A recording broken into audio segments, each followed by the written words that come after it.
عمران خان صاحب کے معاملات ایسولیشن کے ساتھ طے ہوئے ہیں. آپ کس طرح ریڈ کرتے ہیں خان صاحب نے؟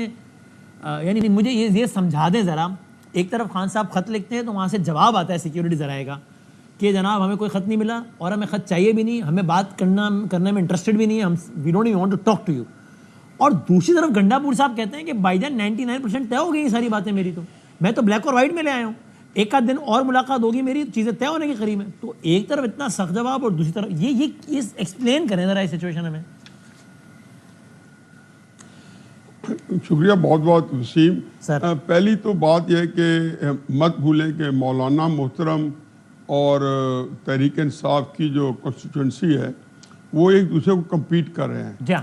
جب مولانا کہتے ہیں کہ 8 فروری کا الیکشن رگ ہوا ہے تو یہ نہیں کہہ رہے کہ لاہور میں ہوا ہے, وہ ان کا خیال ہے کہ یہ بلوچستان میں اور کے پی میں ہوا ہے. مولانا تو اصل میں یہ کہہ رہے ہیں کہ بھائی میرا مینڈیٹ چرا کے پی ٹی آئی کو دیا گیا, دراصل یہ کہہ رہے ہیں. تو اس لیے اس سے تو اس میں باقی چیزیں ساری پنہا ہیں, ساری جو ہے اس کے اندر ہی جو ہے آپ یہ دیکھیں کہ بہت کچھ ہے. چنانچہ لیکن اپوزیشن کے اندر بہرحال ایک ان کا انٹرسٹ ہے سب کا کہ مولانا اس وقت جو ان کا غصہ ہے اور بالکل صحیح غصہ ہے وہ ایسٹیبلشمنٹ کے اوپر ہے, وہ بھنائے ہوئے ہیں.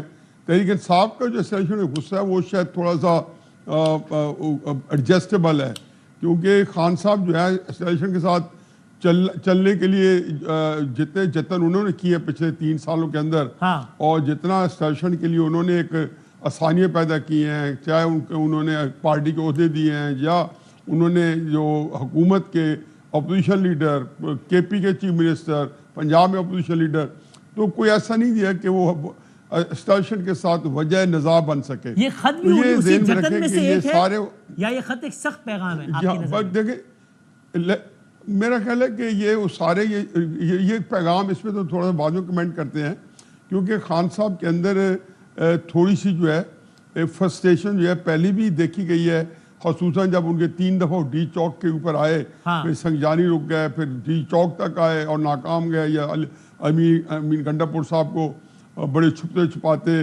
کئی ضلعوں کا سفر کرتے پشاور پہنچے تھے. تو یہ سارے اٹیمپٹس میں ہر دفعہ ان کے اندر ایک فرسٹریشن تھی, کبھی پارٹی کے اوپر کبھی ایسولیشن کے اوپر. تو یہ ایک مکسچر تھا جو کہ بندہ اس کو ہر موقع پہ اس کی جو میرٹ تھا یا اس کی جو کلاسیفیکیشن تھی وہ فرق تھی. لیکن اس میں آگے تھوڑا آئے کہ اب آ جائیں کہ جو انہوں نے اس کے ساتھ جو نئی تگ و دو کر رہے ہیں, میرا خیال ہے کہ یہ اس کے اندر بدھی کہاں تک کامیاب ہوگی, کیونکہ اس سے یہ سڑکوں پر ساتھ آئیں گے دونوں, یا آپ کے خیال میں یہ نہیں ہو سکتا؟ یہ بہت میرا خیال ہے کہ سڑکوں کا تو جو آپشن ہے تحریک انصاف تو اپنا سارا ایگزاسٹ کر چکی ہے. میں تو جب بھی آتے ہیں تو میں ہمیشہ ایک ہی میرا سوال ہوتا ہے کیوں کامیاب ہوگی.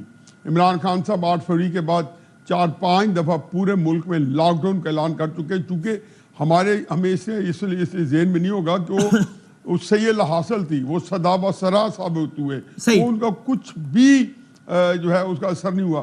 تو چنانچہ کسی کو یہ نہیں پتا کہ عمران خان صاحب 4-5 دفعہ ملک گیر لاک ڈاؤن کی کالز دیکھ کے ناکام ہو چکے ہیں. اسی طریقے سے ان کی ریلیز آپ کے سامنے ہیں, ڈی چاو تک آنا, لاہور کے اندر جلسہ کر چکے ہیں. آپ کہہ رہے ہیں پچھلی بھی ناکام ہوئی, وجہ سمجھ نہیں آ رہی کہ ابھی کیوں کامیاب ہوگی نا. میں اس پہ آتا ہوں. اور پھر بات مجھے بس 2 چیزیں ایڈ کرتے جائیں کہ 2022 میں عمران خان صاحب کی ولولہ انگیز قیادت بھی اس کی رہی تھی.